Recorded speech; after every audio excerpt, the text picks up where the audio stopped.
Welcome to Dialogue. Every single moment you spend on your phone, every scroll through a feed, every tap on a picture, even just a half-second pause, it all leaves a A trace. digital breadcrumb. Exactly. And these aren't just random clicks that vanish. They're tiny, potent pieces of behavioral data.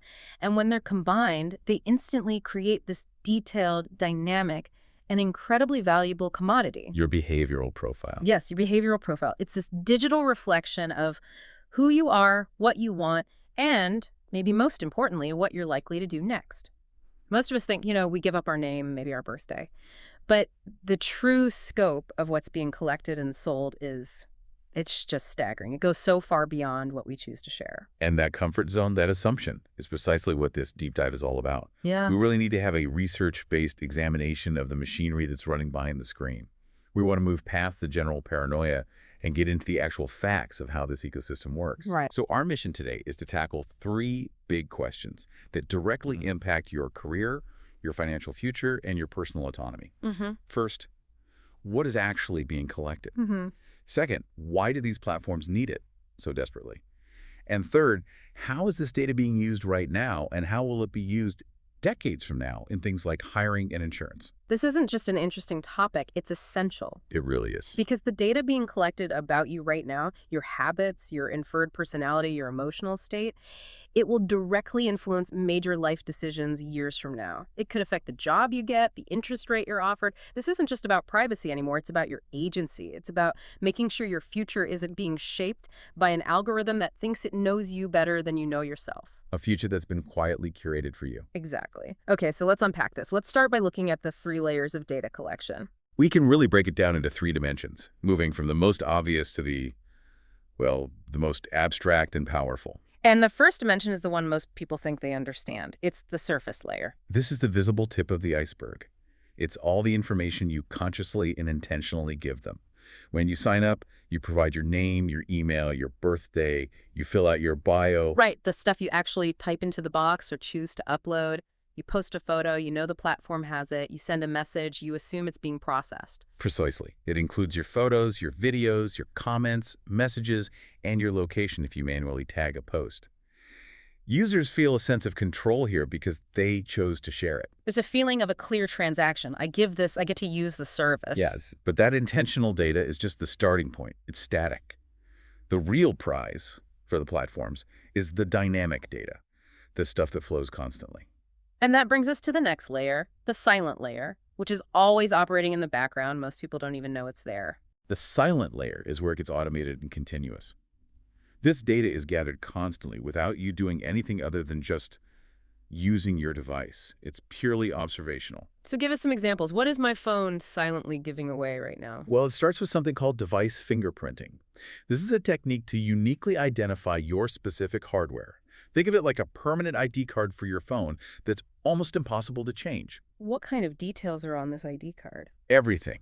Your exact device model, your operating system version, the list of fonts you have installed, screen resolution, time zone, and even, which I still find amazing, your current battery level. The battery level one always gets me. But okay, let's say I use a VPN to hide my IP address. Doesn't that work?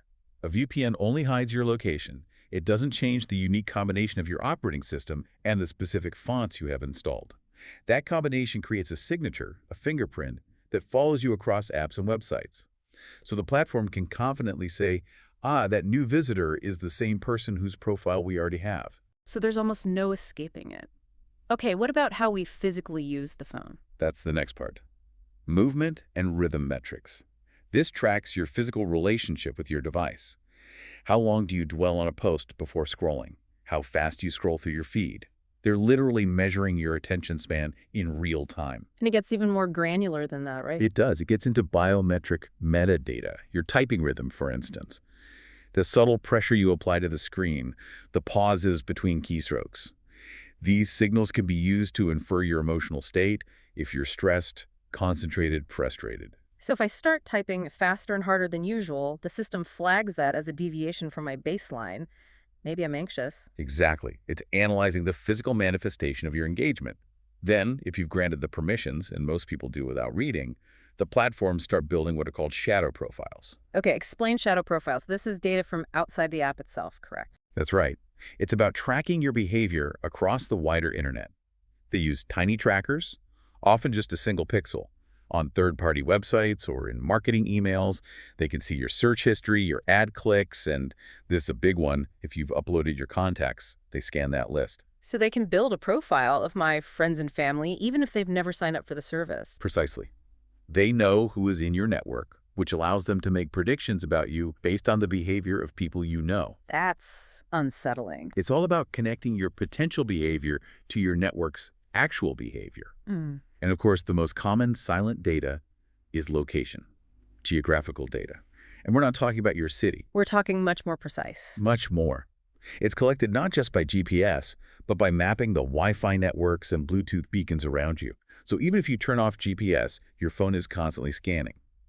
By triangulating these signals, they can pinpoint your location down to the specific building, maybe even the floor you're on. Creating a perfect map of your life, your home, your work, where you hang out. The routines that define you, all collected silently. And this brings us to the third and most powerful dimension, inferred data. This is where the machine stops just recording what you did and starts predicting who you are. This is the gold mine. This is where machine learning models take all that raw data from the first two layers and transform it into predictive intelligence. The platform connects the dots to generate traits about you that you never declared. Things I never told it.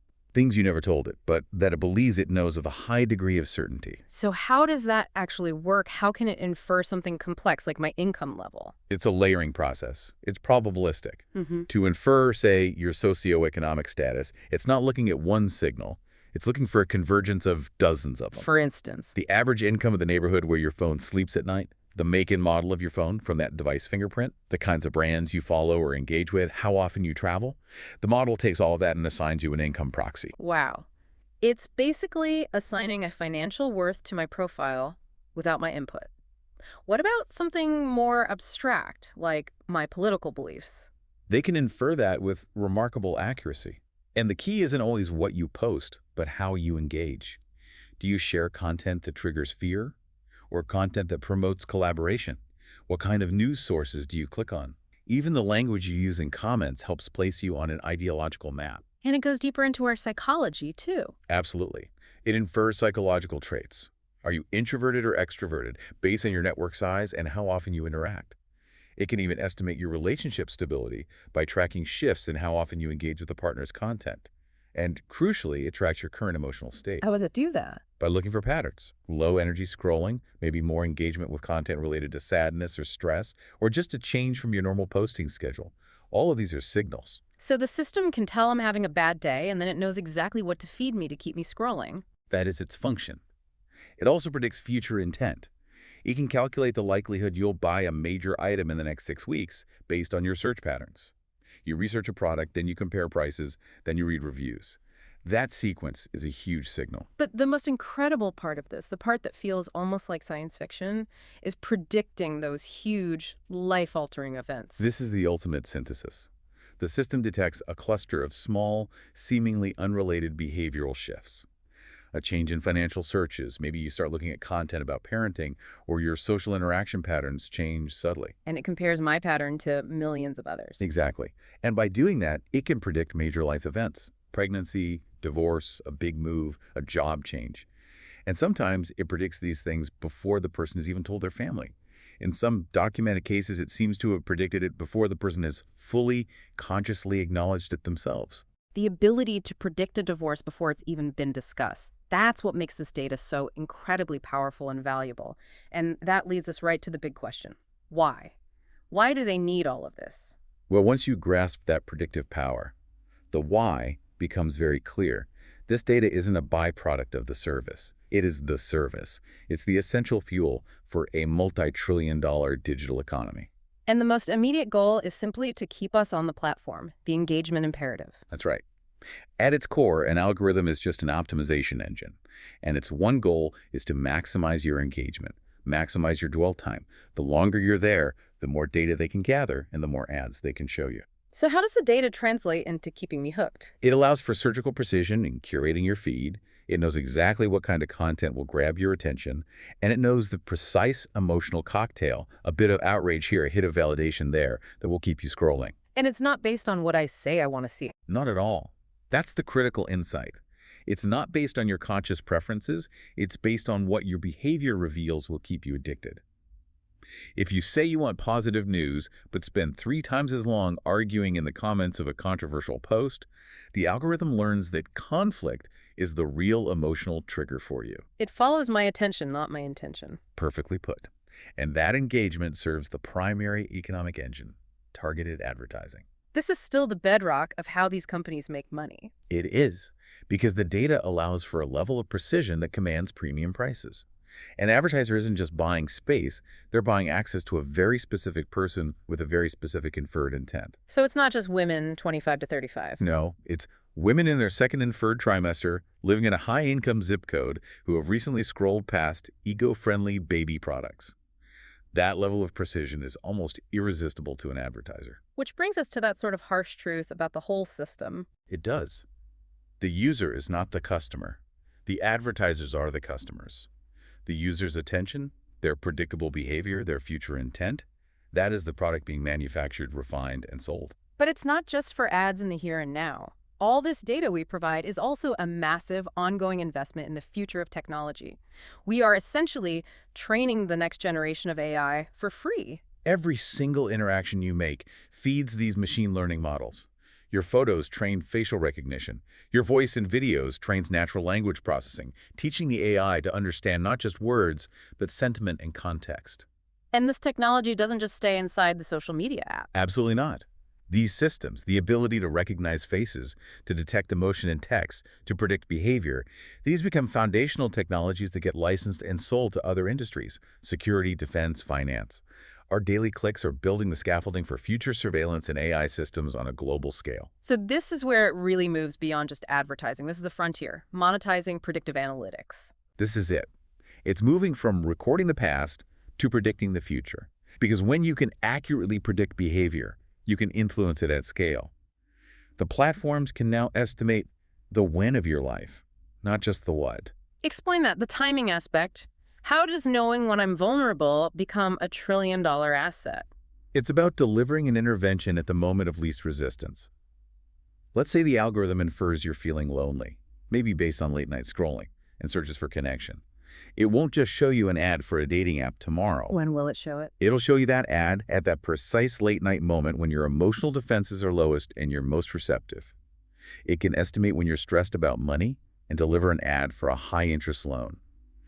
The timing, the exploitation of that psychological window is everything. It's the difference between a generic ad and a perfectly timed psychological nudge. And that mastery of timing and vulnerability is what makes this data the most sought-after asset on the planet. So let's bring this out of the abstract and into the real world. How does this data actually influence the high-stakes decisions that people are making every day? Well, the most direct way is through that psychological nudging in advertising. It's moved beyond demographics to targeting emotional states. Can you give us a concrete example? Of course. Take work frustration. If the algorithm detects you're stressed about your job, maybe you're logging on at odd hours, you're engaging with posts about burnout, it will immediately start showing you job ads, but not just any ads. Ads tailored to the problem. Exactly. Ads that promise work-life balance or a low-stress environment. The ad speaks directly to the emotional problem the algorithm thinks you have. The same goes for loneliness. It might trigger ads for subscription boxes or travel experiences designed to fill that void. And what about those major life events like a predicted divorce? The moment the system infers a separation is likely, that user's feed is flooded.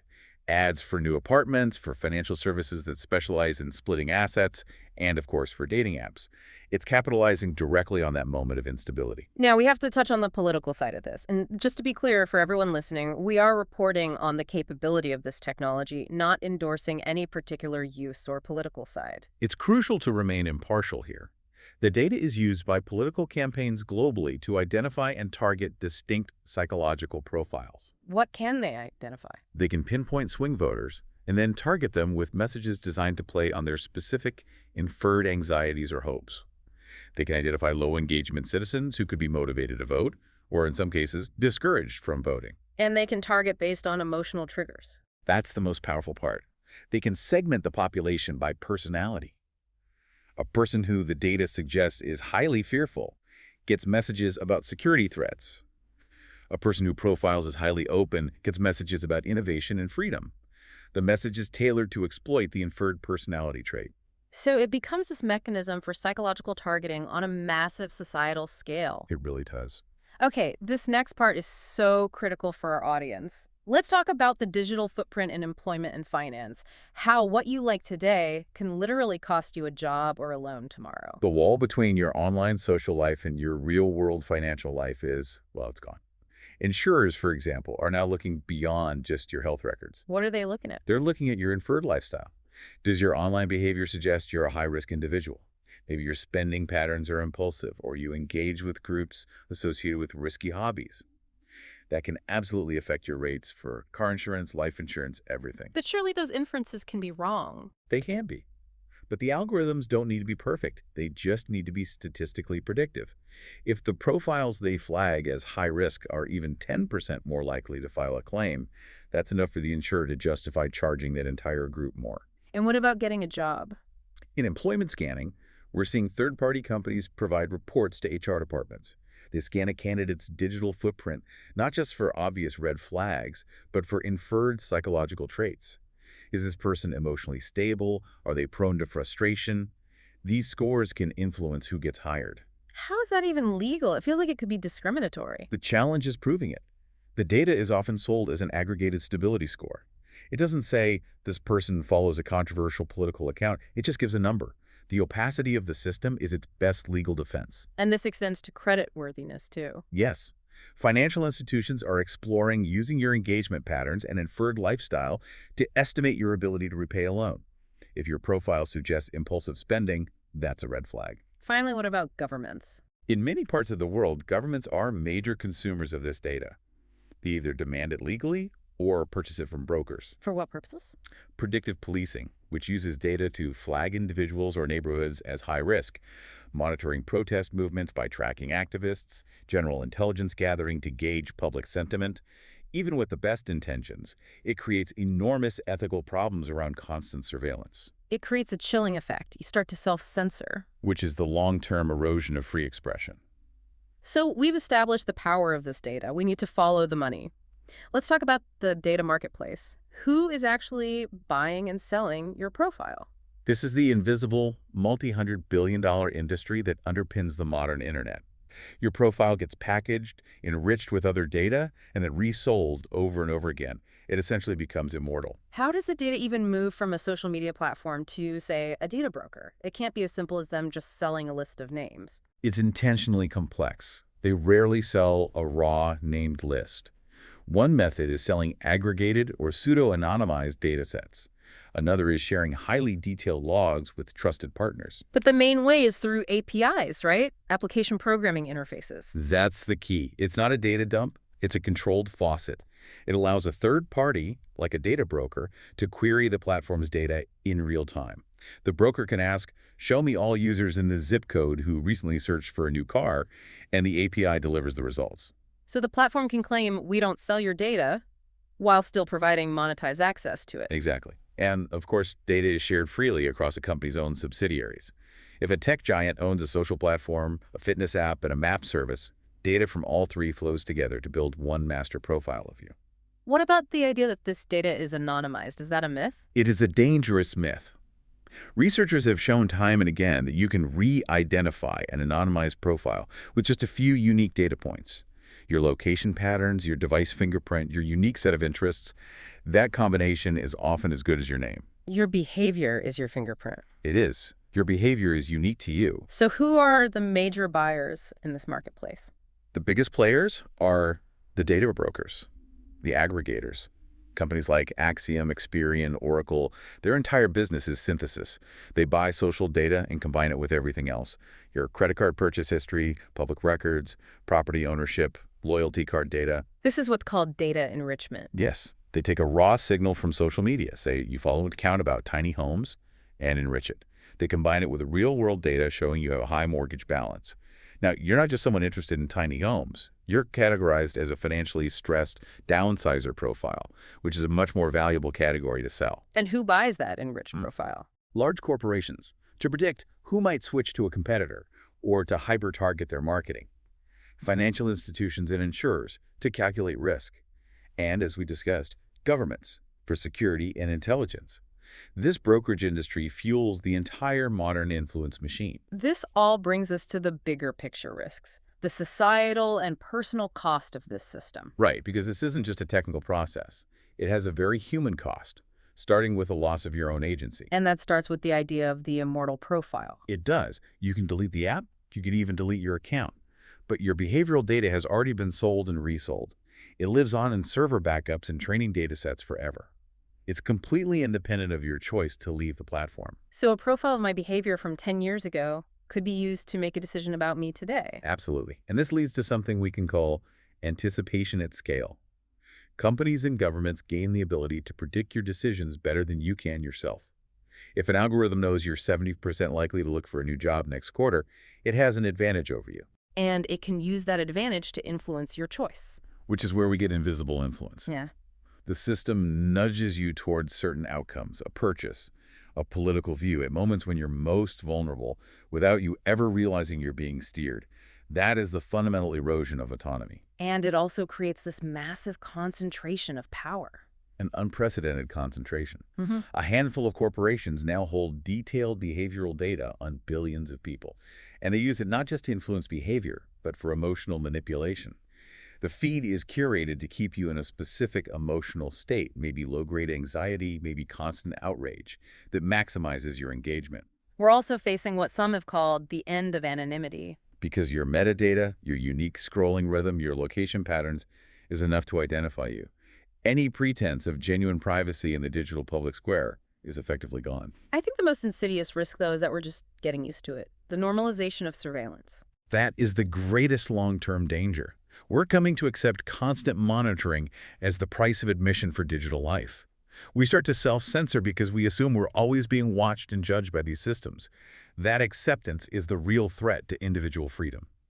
So, after all of that, what can we actually do? We need some tangible steps people can take to push back against this. It can feel overwhelming, but we are not powerless. The first line of defense is always knowledge, followed by specific actions to disrupt the data flow. Let's start with our rights. It's so important to understand your digital rights under laws like GDPR in Europe or CCPA in California. These laws give you the right to see the data a company holds on you, and crucially, the right to request they delete it or opt out of its sale. You have to actively exercise those rights. And what's one key action everyone listening could take today on their phone? Review and limit your app permissions. It's critical. Most apps request far more access than they actually need to function. Does a simple game need your precise location and access to your microphone? Probably not. Revoke those permissions. Okay, what about practical daily defense mechanisms? First, use privacy-focused browsers and tracker blockers. These tools stop a lot of that cross-site tracking that builds your shadow profile. Second, go into the settings on the platforms themselves and turn off ad personalization. It's not a perfect fix, but it helps. And basic digital hygiene, like clearing cookies. That still matters, yes. But it has to be paired with a psychological defense. Which is? Mindfulness. Be highly conscious of what you like, what you search for, what you post. Realize that every single action is a data point. One practical tactic is what I call behavioral disruption.